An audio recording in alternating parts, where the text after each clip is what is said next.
Well, tonight, Erica Kirk, the interview that Jesse Waters is doing, is going to air in its entirety. Tomorrow night, I should say, right after the election. Yeah, so you know the controversy with Jimmy Kimmel. He returned to ABC after a suspension for a week because of some comments he made about Charlie Kirk after the assassination. So Jesse asked her to walk us through that, and she did have a message for Jimmy Kimmel. Listen to this. What's going to happen when the time comes and the president, Donald Trump, after he passes away, is the MAGA movement going to continue? Is it going to stay strong? Who's going to take over? Nobody can take over the MAGA movement. Donald Trump put a stamp on that, and it's his movement. Which means the same thing should be happening for Charlie Kirk with his Turning Point USA. I don't see anybody else trying to copy or do it the way Charlie Kirk did it. Nobody's going to be able to do it the way Donald Trump has been doing it.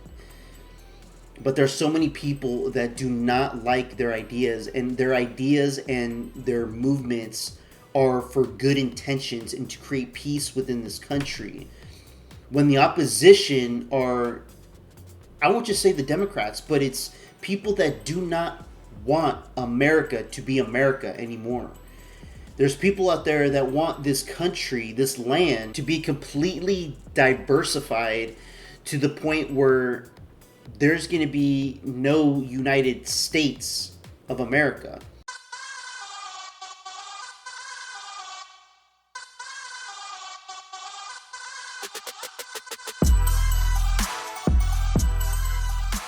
Jimmy Kimmel lied about your husband's murder and didn't really apologize. What would you say to Jimmy Kimmel? Same thing I told Sinclair. They asked. I haven't really told anybody this, so. They asked, do you want Jimmy to give you an apology? Do you want to be on his show? How can we make it right? Through our team, I responded. I said, tell them thank you, we received their note. This is not our issue, not our mess. If you want to say I'm sorry to someone who's grieving, go right ahead. But if that's not in your heart, don't do it. I don't want it. I don't need it. Great response. But I'm amazed with her grace, though. She could have went for blood. She could have said, you know what? I want him off the network. I don't think he should be there. The way he villainized my husband, even in his death. But she didn't do that. She said, if you want to do an apology, let it be sincere. If not, just don't do it at all. Yeah, let's walk through the timeline of what would happen. And Jimmy Kimmel just did not let up after the assassination. And listen, before we get into what Jimmy Kimmel said, or didn't say, some criticism I have of Erica Kirk right now are some of the things Candace Owens has said and some of the things I have put together listening and paying attention to what's been going on with the investigation of Charlie's death, is the fact that Erica Kirk kind of moved everything along pretty quick with everybody that coordinated his memorial within 10 days of his death. Certain things she has said, her body language. I know online they've been speaking about how she gave JD Vance a hug, and certain things she said to him, how JD Vance reminds her of Charlie in certain ways. There are certain question marks that, I mean, it could be something you're looking into too much, but I want to give it time before I say anything that could be basically saying that Erica Kirk is in on her own husband's assassination. Now, I do not believe that at this time, but there's just certain questions or question marks that should be, answered. Really led to his, I guess, week off. Ended up in the beginning, he says this, with all these terrible things happening, you wouldn't think our president would at least make an attempt to bring us together, but he didn't. On the 15th, he in his monologue, he says the MAGA gang desperately trying to characterize the kid who murdered Charlie Kirk as anything other than one of them and doing everything they can to score political points. By the way, That was couldn't be false. more. That was totally false. But he says he has a team of fact checkers to make sure it wasn't false. Well, you have fire your team of fact checkers because that whole premise was false. I like that. Oh, y'all go ahead through the timeline, and then I'll. So you got the 16th, he says in his monologue, many in MAGA land are working very hard to capitalize on the murder of Charlie Kirk. Brutal.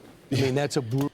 I wouldn't say MAGA land. I wouldn't say people on the right. I wouldn't say Republicans. I would say the corruption party that I've been speaking on this channel have manipulated or figured out ways to use people like Donald Trump, Erica Kirk, and everybody involved around Charlie Kirk into politicizing this. That's what I am more inclined to believe, rather than just saying many in MAGAland are working very hard to capitalize on the murder.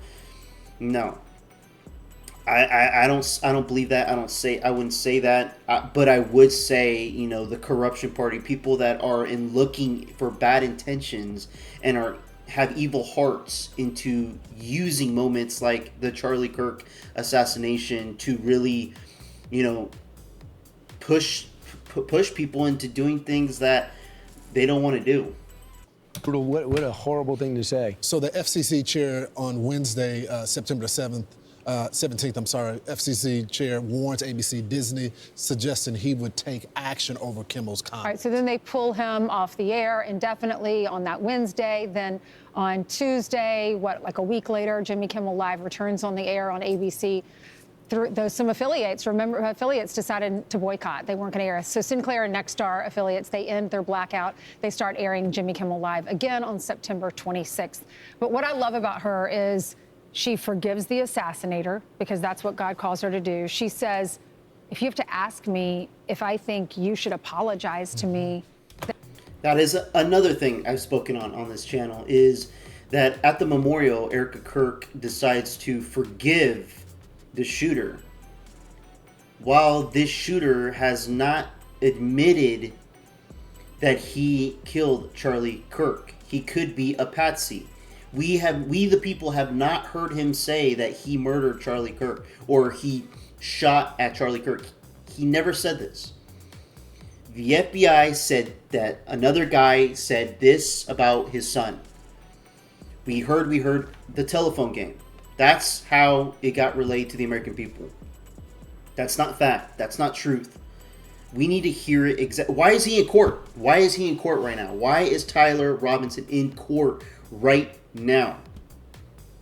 If he's the shooter, he should already have been sentenced. There's already been proof. But for Erica Kirk to already forgive him at the memorial, you know, it was very heartfelt at the moment when she said that. But nobody at that moment in time was thinking about why she was saying that. And how could she say that? Did she already have definitive proof that Tyler was the actual person who shot Charlie Kirk?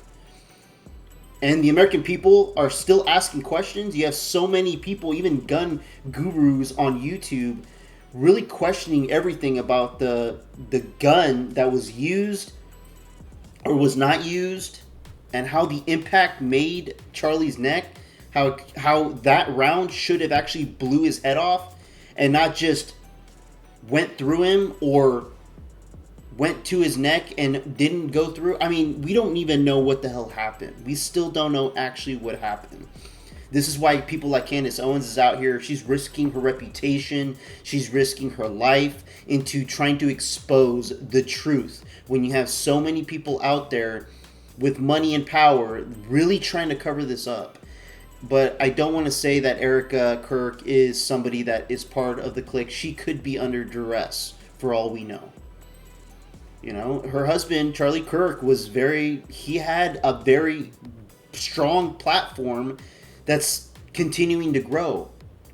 But in my personal opinion, I believe the moment that Charlie Kirk died was the moment that Turning Point USA died. That is just my opinion, because now it's being run by a whole different agenda under way different people. It's not under the true leadership of Charlie Kirk. And just don't apologize. That should be on your heart. You should, if you think what you said was wrong, then apologize. If not, that's not our mission. This is not our issue. What Jimmy Kimmel does, that has nothing to do with Turning Point. By the way, he should be thanking her because she essentially ended the boycott against him. He was going to be off of air for a long period of time. It's because of her grace that he got his job back. It wasn't for the pressure or anything like that of all the people in the audience, all that. It was because Erica decided enough. And you know what I thought was the biggest statement was that memorial service when tens of thousands of people came from around the country to show up at a memorial service for Charlie Kirk, the 31-year-old, for people that didn't understand. I'm just grateful for Turning Point because our country is changing because of this young generation who is following Charlie Kirk's mission for our country. Let me know what you guys think about this in the comments below. Let me know what you guys really think because, it begs the question too. We've a lot of the majority of the people that voted for Donald Trump really loved his ideas, his views, what he was going to implement, what he was not going to do for this country, and being very blunt and straightforward to the world, American citizens, leaders around the world. What's going to happen when the time comes and the president, Donald Trump, after he passes away, is the MAGA movement going to continue? Is it going to stay strong? Who's going to take over? Nobody can take over the MAGA movement. Donald Trump put a stamp on that, and it's his movement. Which means the same thing should be happening for Charlie Kirk with this Turning Point USA. I don't see anybody else trying to copy or do it the way Charlie Kirk did it. Nobody's going to be able to do it the way Donald Trump has been doing it. But there's so many people that do not like their ideas, and their movements are for good intentions and to create peace within this country. When the opposition are, I won't just say the Democrats, but it's people that do not want America to be America anymore. There's people out there that want this country, this land, to be completely diversified to the point where there's going to be no United States of America. They want to just break down the system that has been existing for all these years. And is that a good thing? Is that a bad thing? I mean, this is what we, the people, the majority of the people that still want this country to strive and to grow and to be safe from criminals and evil people, whether you're from other countries or if you're within our own government. Let me know what you guys think about that in the comments below. Like and subscribe. I would appreciate it. Till next time, peace out, everybody. This one's for Charlie.